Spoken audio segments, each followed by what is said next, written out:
Assalamualaikum warahmatullahi wabarakatuh. Senang sekali jumpa kembali dengan Wahyudi AS. Kali ini kita akan belajar matematika SMP kelas 9 pada materi persamaan kuadrat bagian yang pertama, khususnya pada bentuk umum persamaan kuadrat. Silahkan disimak, mudah-mudahan kalian bisa memahami konsepnya dengan baik dan benar. Jangan lupa like, share, subscribe, dan bunyikan loncengnya. Jangan lupa dibagikan ke teman yang lain, berbagi tidak akan pernah rugi. File PPT bisa diunduh pada kolom deskripsi yang sudah disiapkan. Oke, senang membersamai kalian dalam belajar. Tetap semangat, matematik is very easy. Ya, untuk menghantarkan ke bentuk umum persamaan kuadrat, perhatikan permasalahan yang sering muncul pada kehidupan sehari-hari ya. Ya, perhatikan. Amir dan Budi bekerja bersama-sama mengecat dinding sebuah bangunan dalam waktu 10 hari. Jika Amir bekerja sendirian, maka dia butuh waktu 15 hari lebih lama daripada waktu yang diperlukan Budi. Pertanyaannya adalah berapa waktu yang diperlukan Amir dan Budi masing-masing ya untuk menyelesaikan pengecatan dinding bangunan itu. Jadi kalau Amir bekerja sendiri butuh waktu berapa? Budi bekerja sendiri, dia butuh waktu berapa untuk menyelesaikan pengecatan dinding bangunan tersebut. Ya, ini kadang-kadang menjadi permasalahan yang cukup sulit untuk dipecahkan ketika kita belum mengenal atau belum memahami berkenaan dengan persamaan kuadrat ya. Oke, sekarang kita identifikasi data-data yang ada ya. Misalkan waktu yang dibutuhkan Budi untuk menyelesaikan pengecatan adalah T hari ya, karena belum diketahui. Sedangkan Amir menyelesaikan pengecatan tersebut 15 hari lebih lama, berarti T plus 15. Sedangkan waktu untuk mereka bekerja bersama-sama itu butuh waktu 10 hari untuk menyelesaikan. Nah, sehingga kita bisa hitung kecepatan bekerja di masing-masing ya. Berarti kecepatan atau laju, yang lebih tepatnya laju bekerjanya Budi mengecat, anggap aja pekerjaannya itu 1 ya, maka 1 dibagi waktu ya. Jadi satuan pekerjaan dibagi waktu, itu laju dari Budi mengecat. Jadi 1 per T, berarti laju Amir mengecat ya, pekerjaan dibagi kecepatannya, waktu yang dibutuhkan Amir, yaitu T plus 15. Sementara kalau mereka bekerja bersama-sama, maka lajunya adalah pekerjaan dibagi waktunya, berarti 1 per 10. Nah, kita punya perumusan ya, kalau bekerja bersama-sama berarti ya kecepatannya bisa ditambahkan ya. Jadi laju mengecat bersama sama dengan laju mengecat Budi ditambah laju mengecat Amir. Kita punya bentuk laju mengecat bersama tadi 1 per 10, sementara lajunya Budi mengecat 1 per T dan laju mengecat Amir 1 per T plus 15 ya. Kita punya persamaan yang semuanya mengarah ke bentuk pecahan.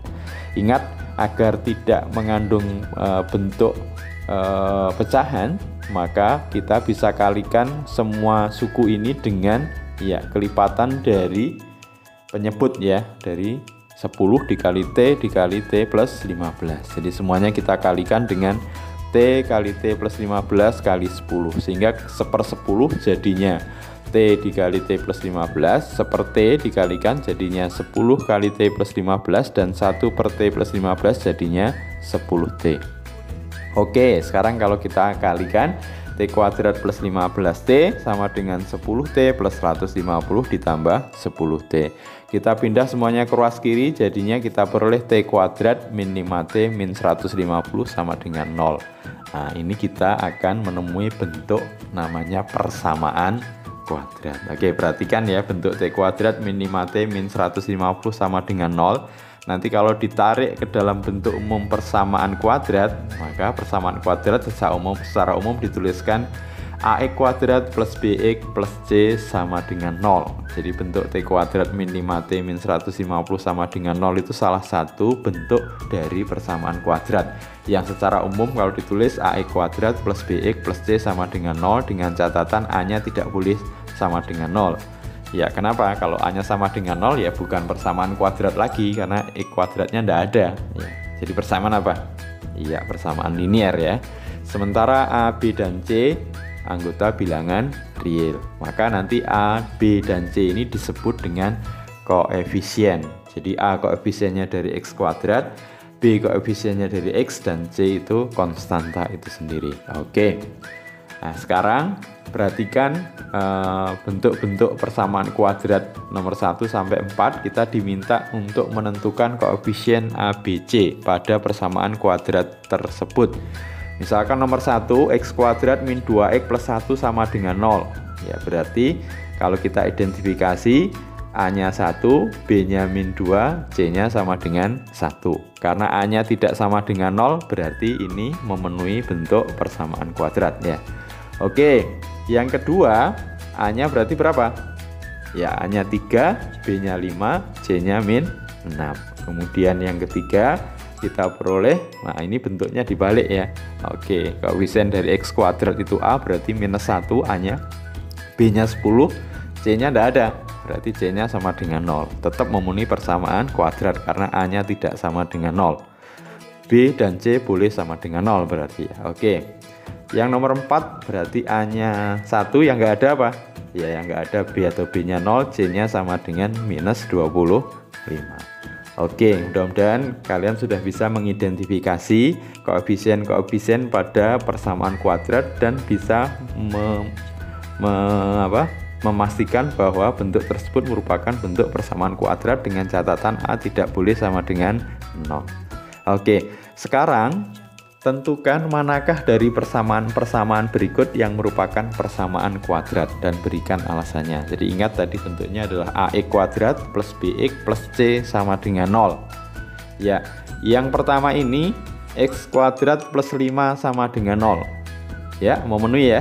Iya, ini adalah persamaan kuadrat dengan A sama dengan 1, B sama dengan 0, dan C sama dengan 5. Nomor 2, gimana?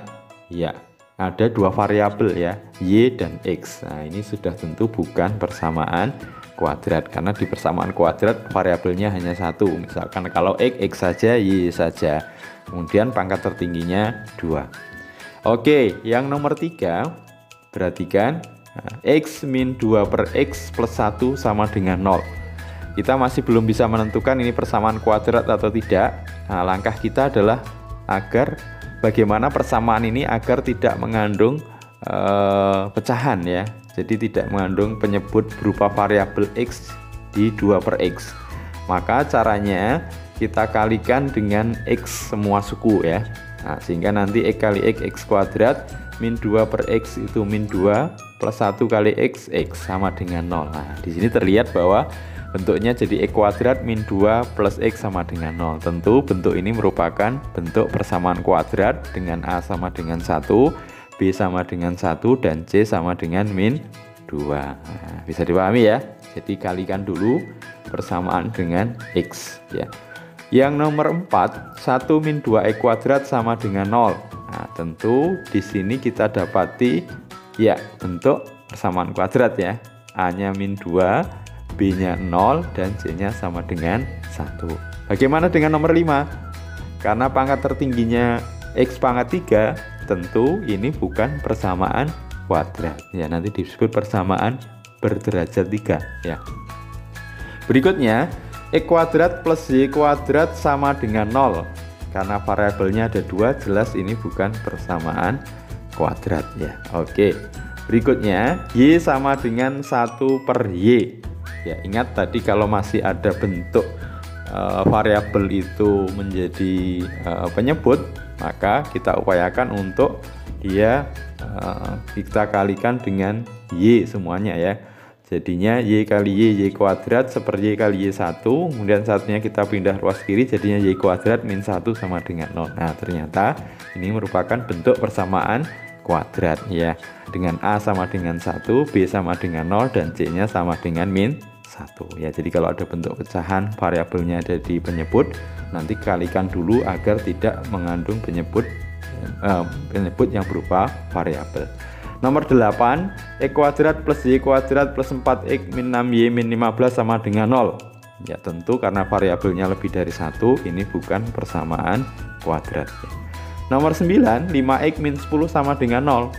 Ya, karena derajatnya X itu 1, Nah, berarti bukan persamaan kuadrat ya, ini persamaan linier ya. Nomor 10, 1 per T ditambah 1 per T min 1 sama dengan 1. Nah, kita harus cek dulu ya, karena di penyebut masih ada variabel. Maka agar tidak mengandung variabel, semua dikalikan ya T dikali T min 1 ya. Jadinya seperti itu jadi T min 1, 1 per T min 1 jadinya T, dan 1 dikali T kali T min 1, T kali T min 1. Kemudian kita kalikan, ruas kiri 2T min 1, ruas kanan T kuadrat min 1. Ya, kita pindah ke ruas kanan semuanya, T kuadrat min 3T plus 1 sama dengan 0. Ya, ternyata merupakan persamaan kuadrat dengan A sama dengan 1, B sama dengan min 3, dan C sama dengan 1. Oke, mudah-mudahan bisa kalian pahami dengan utuh ya, yang dimaksud dengan persamaan kuadrat. Tentu kita sudah bisa belajar mengenai persamaan umum persamaan kuadrat, yaitu AX kuadrat plus BX plus C sama dengan 0, dengan A tidak boleh sama dengan 0. Kita juga bisa membedakan mana persamaan kuadrat dan mana bukan persamaan kuadrat. Nah, nanti berikutnya untuk menentukan akar persamaan kuadrat atau nilai X yang menyebabkan persamaan itu benar, maka nanti kita akan belajar beberapa metode, yaitu dengan memfaktorkan, melengkapi kuadrat sempurna, dan menggunakan rumus kuadratik atau rumus ABC. Oke, kita cukupkan ya belajar kita sementara pada bentuk umum persamaan kuadrat. Mudah-mudahan bisa kalian pahami dengan baik dan benar. Jangan lupa ya, like, share, subscribe, dan bunyikan loncengnya. Sampai ketemu pada video persamaan kuadrat bagian yang kedua, yang nanti kita akan membahas atau menyajikan berkenaan dengan penyelesaian akar persamaan kuadrat dengan metode pemfaktoran. Oke, senang bersama kalian. Terima kasih, mohon maaf. Sampai ketemu lagi. Wassalamualaikum warahmatullahi wabarakatuh.